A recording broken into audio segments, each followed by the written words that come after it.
বাবা আসার আগেই সে যদি কাজটি সেরে ফেলবে। রিতেশ বলেছিল যে সে আমাদের সাথে ক্রিকেট খেলবে। ঋতু এখন চিঠি লিখতে থাকবে। রতন এখন কলকাতায় পৌঁছে যাবে। এই ধরনের সেন্টেন্স গুলিতে কোথায় আমরা উইল এবং কোথায় আমরা উড ব্যবহার করে ইংলিশে ট্রান্সলেট করতে পারি তা আজকের ক্লাসের মাধ্যমে দেখে নেব। তো welcome everybody, welcome to my channel Tusi English coaching. সবাইকে বলবো প্রথম থেকে ক্লাসটি মনোযোগ সহকারে করতে। আর আজকে যারা চ্যানেলে প্রথম রয়েছে এবং এখনো পর্যন্ত চ্যানেলটিকে যারা সাবস্ক্রাইব করনি তারা অবশ্যই চ্যানেলটিকে সাবস্ক্রাইব করে প্রতিনিয়ত এই ধরনের ইম্পর্টেন্ট এবং ইন্টারেস্টিং ক্লাস করতে থাকো। তো চলো আজকে ক্লাস শুরু করা যাক। আমরা উইল মানে যে শুধুমাত্র যে ফিউচারে কোনো কিছু ঘটবে সেক্ষেত্রে আমরা শুধু উইল ব্যবহার করব তা কিন্তু নয়, কিছু কিছু ক্ষেত্রে আমাদের কিন্তু উডও ব্যবহার করতে হয়। তো উইল এবং উড কোথায় ব্যবহার করতে হয় সেটি আমরা প্রথমে রেখে দেব এবং তারপরে আমরা প্রত্যেকে ট্রান্সলেশন করার চেষ্টা করব উইল এবং উড ব্যবহার করে প্রত্যেকটি সেন্টেন্স ইংলিশে ট্রান্সলেট করব। তাই প্রথম থেকে বলবো সবাইকে মনোযোগ সহকারে ক্লাস করার জন্য। তো দেখো উড আমরা কোথায় ব্যবহার করতে পারি এবং উইল কোথায় ব্যবহার করতে পারি সেটা আমরা প্রথমে একটু দেখে নিই। তো দেখো উড আমরা কোথায় ব্যবহার করতে পারি, যে পোলাইট রিকোয়েস্ট করার ক্ষেত্রে, কাউকে কোনো কিছু পোলাইটলি বলা হচ্ছে, রিকোয়েস্ট করা হচ্ছে, সেই ক্ষেত্রে কিন্তু আমরা উড ব্যবহার করতে পারি। এক্সাম্পলটা দেখো, would you give me a glass of water, তুমি কি আমাকে এক গ্লাস জল দেবে। Would you give me your history book for some days, যে তুমি তোমার হিস্ট্রি বুকটা কিছুদিনের জন্য দেবে। এই যে দেখো দেবে শব্দটি আছে, তো ফিউচারের একটা ইঙ্গিত, কিন্তু বর্তমানে কাউকে রিকোয়েস্ট করা হচ্ছে, তো পোলাইটলি রিকোয়েস্ট করা হচ্ছে, সেক্ষেত্রে কিন্তু আমরা উড ব্যবহার করে এই ধরনের সেন্টেন্স কিন্তু বলবো, বা রিকোয়েস্ট করার ক্ষেত্রে আমরা উড ব্যবহার করব। এবং ফর্মাল রিকোয়েস্টের ক্ষেত্রে যে সাধারণভাবে আমরা যে রিকোয়েস্টটা করি সেক্ষেত্রে আমরা কিন্তু উইল ব্যবহার করে থাকি। Will you close the door, দরজাটা কি বন্ধ করবে। উইল ইউ ওয়ার্ক হিয়ার, তুমি কি এখানে কাজ করবে। তো দেখো ফর্মাল রিকোয়েস্টের ক্ষেত্রে আমরা কিন্তু উইল, এবং পোলাইটলি যখন কিছু কাইন্ডলি কোনো কিছু কাউকে রিকোয়েস্ট করা হয় সেক্ষেত্রে কিন্তু আমরা উড ব্যবহার করব। এবার পরের স্লাইডে দেখো, would in the past form of will is used in indirect narration. তো ইনডাইরেক্ট ন্যারেশনে আমরা কিন্তু কি উইলের পাস্ট ফর্ম উড কিন্তু ব্যবহার করে থাকি। কেমন দেখো, Ratul told me that he would go to Kolkata the next day, Ratul বলেছিল যে সে পরের দিন কোথায় যাবে, কলকাতা যাবে। তো দেখো টোল্ড এই রিপোর্টেড ভার্বটি কিন্তু পাস্টে আছে, তাই এখানে কিন্তু উইল আর প্লেস হবে না। ইনডাইরেক্ট নারেশনে কিন্তু আমাদেরকে উড ব্যবহার করতে হবে। তেমনি দেখো Smita said that she would cook for the picnic party, Smita বলেছিল যে সে পিকনিক পার্টির জন্য কি রান্না করবে। তো করবে ব্যাপারটা কিন্তু দেখো পাস্টে ঘটে গিয়েছে, তো এখানে যে রিপোর্টেড ভার্বটি পাস্টে রয়েছে এবং পাস্টে ঘটে গিয়েছে, তো সেই জন্য পাস্টে ঘটে গিয়ে যাওয়ার জন্য এখানে দেখো উইলটা, এখানে উইল ইউজ হবে না, এখানে উড ইউজ হবে। এবার দেখো would is use to express likelihood, presumption and probability in present, অর্থাৎ বর্তমানে যখন কোনো কিছু সম্ভাবনা ভাবা হচ্ছে যে কেউ কোথাও থাকতে পারে, তো সেই রকম ধরনের ক্ষেত্রে আমরা বে শব্দটি পেলেও আমরা কিন্তু লাইকলিহুড বা প্রিজাম্পশন বা প্রবাবিলিটির ক্ষেত্রে আমরা কিন্তু উড ব্যবহার করব। কেমন ভাবে, এক্সাম্পলটা দেখো, he would be in a field now, সে এখন মাঠে থাকবে। তো দেখো সে এখন মাঠে থাকবে, এখন বে শব্দটি আছে, কিন্তু সেই থাকবে ব্যাপারটি থাকলেও সে এখন শব্দটি ব্যবহার করা হচ্ছে।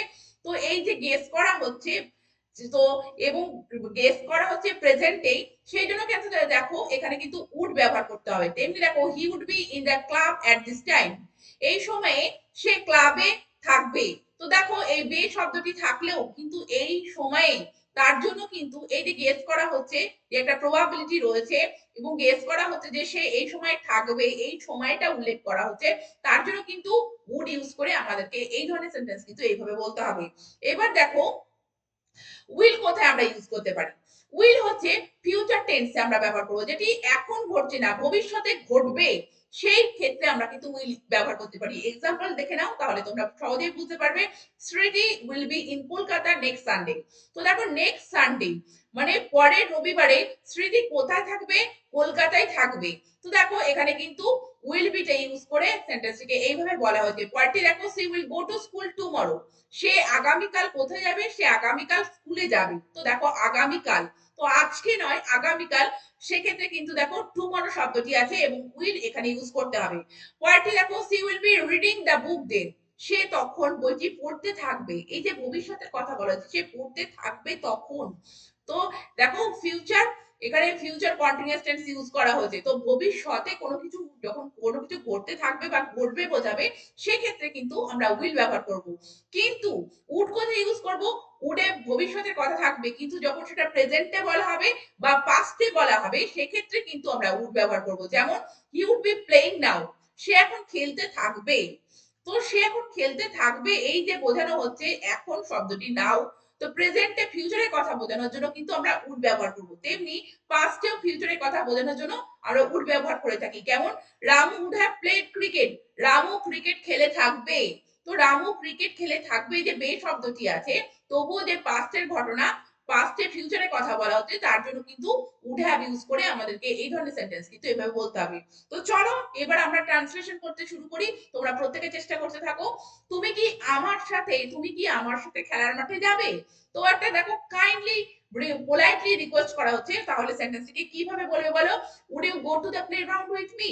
Would you go to the playground with me?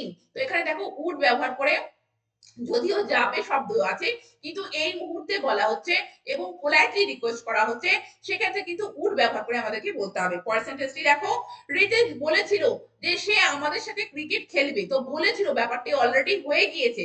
তো কিভাবে বলবে? Ritesh said that he would play cricket with us. Ritesh said that he would play cricket with us. পরের সেন্টেন্সটি দেখো, রামু এখন লাইব্রেরিতে থাকবে। তো রামু এখন লাইব্রেরিতে থাকবে। তো কিভাবে বলবে সেন্টেন্সটিকে? Ramu would be in the library now. Ramu would be in the library now. দেখো থাকবে শব্দটি আছে, কিন্তু এখন লাইব্রেরিতে থাকবে, সেই জন্য দেখো উড ব্যবহার করে সেন্টেন্সটিকে এইভাবে আমাদেরকে বলতে হবে। পরের সেন্টেন্সটি দেখো, আগামী মাসে রিতা এই কাজটি করতে থাকবে। এখন নয়, আগামী মাসে। তো ফিউচারে, ফিউচারের ব্যাপার যখন থাকবে, সেক্ষেত্রে আমরা উইল ইউজ করব এবং সেন্টেন্সটিকে কিভাবে বলবো? Rita will be doing this work next month. Rita will be doing this work next month. Rita আগামী মাসে এই কাজটি করতে থাকবে। পরের সেন্টেন্সটি দেখো, বাবা আসার আগেই সে যদি কাজটি সেরে ফেলবে। তো দেখো বাবা আসার আগে সে যদি কাজটি সেরে ফেলবে, প্রথমে সেন্টেন্সটি আমরা দেখে নিই। সে যদি will have done the work আর বিফোর হার ফাদার কামস। সে যদি will have done the work before her father comes. তো ভবিষ্যতে যখন দুটি কাজ উল্লেখ থাকবে এবং দুটি কাজের মধ্যে একটি কাজ আগে হয়ে যাবে, সেই কাজটি কিন্তু ফিউচার পারফেক্টে লিখতে হবে। দেখো সে যদি কাজ করাটা আগে হয়ে যাবে, সেজন্য সে যদি will have done the work, এবং তারপরে কার আগে? Before her father comes. তো তার যেটি পরে ঘটবে সেটি কিন্তু সিম্পল প্রেজেন্টে বা প্রেজেন্ট ইনডিফিনিট টেন্সে লিখতে হবে। তো দেখো বাবা আসার আগেই সে যদি কাজটি সেরে ফেলবে, সেই জন্য এখানে কিন্তু এই যে ফেলবে, তো এর জন্য কিন্তু উইল হ্যাভ ইউজ করে আমাদেরকে সেন্টেন্সটিকে এইভাবে বলতে হবে। পরের সেন্টেন্সটি দেখো, ঋতু এখন চিঠি লিখতে থাকবে। দেখো এখন চিঠি লিখতে থাকবে, তাহলে কিভাবে বলবে? Ritu would be writing a letter now. Ritu would be writing a letter now, মানে ঋতু এখন চিঠিটি লিখতে থাকবে, সেই জন্য উড ব্যবহার করে আমাদের কিন্তু ফিউচারের কথা যখন প্রেজেন্টে হবে, সেখানে কিন্তু উড ব্যবহার করে আমাদেরকে বলতে হবে। পরের সেন্টেন্সটি দেখো, আমি আপনাকে ব্যাকরণ নিয়ে কাজ চালিয়ে যাওয়ার পরামর্শ দেব। কিভাবে বলবে? I would advise you to keep working on grammar. I would advise you to keep working on grammar. তো পরামর্শ দেব, এই মুহূর্তে কথাটা বলা হচ্ছে যে পরামর্শ দেওয়ার ব্যাপারটা এবং অ্যাডভাইস এই যে ব্যাপারটা রয়েছে, তার সঙ্গে কিন্তু সবসময় আমাদেরকে উড ব্যবহার করে লিখতে হয়। সেজন্য I would advise you to keep working on grammar, এইভাবে কিন্তু সেন্টেন্সটিকে বলতে হবে বা লিখতে হবে। পরের সেন্টেন্সটি দেখো, তিনি তোমার সাথে ভ্রমণ করতে চায়। তো এই যে চাওয়া ব্যাপারটা, সেক্ষেত্রে কি করে বলতে হয় আমাদেরকে?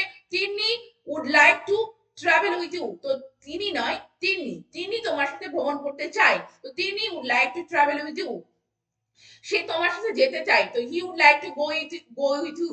তো উইথ ইউ, তো দেখো এই যে কারোর সাথে চাওয়া ব্যাপারটা, যে সেক্ষেত্রে আমরা কিন্তু উড লাইক টু এইভাবে কিন্তু সেন্টেন্সটিকে আমরা বলে থাকি বা লিখে থাকি। তো কারোর সাথে কোনো কিছু চাওয়া, সেক্ষেত্রে কিন্তু উড লাইক টু এইভাবে কিন্তু এখানে উড ব্যবহার করতে হয়। পরের সেন্টেন্সটিকে দেখো, রতন এখন কলকাতায় পৌঁছে যাবে। তো রতন এখন কলকাতায় পৌঁছে যাবে, যাওয়ার ব্যাপারটা কিন্তু অলরেডি হয়ে গিয়েছে। তো যাবে এই যে বলা হচ্ছে, রতন এখন কলকাতায় পৌঁছে যাবে, কিভাবে বলবে? Ratan would have reached Kolkata now. Ratan would have reached Kolkata now. তো তোমরা দেখলে যে কত সহজে আমরা প্রত্যেকটি সেন্টেন্স উইল কিংবা উড ব্যবহার করে আমরা প্রত্যেকটি সেন্টেন্স ইংলিশে ট্রান্সলেট করতে লাগলাম। তো তোমরা এই ধরনের সেন্টেন্স অবশ্যই কিন্তু তোমরা নিজেদের মধ্যে উইল কিংবা উড সঠিক জায়গায় সঠিক ওয়ার্ডটি প্লেস করে কিন্তু একে অপরকে বলতে থাকো। আর ক্লাসগুলি প্রতিনিয়ত করতে থাকো চ্যানেলটিকে সাবস্ক্রাইব রেখে। Thank you very much. Thank you for watching this video.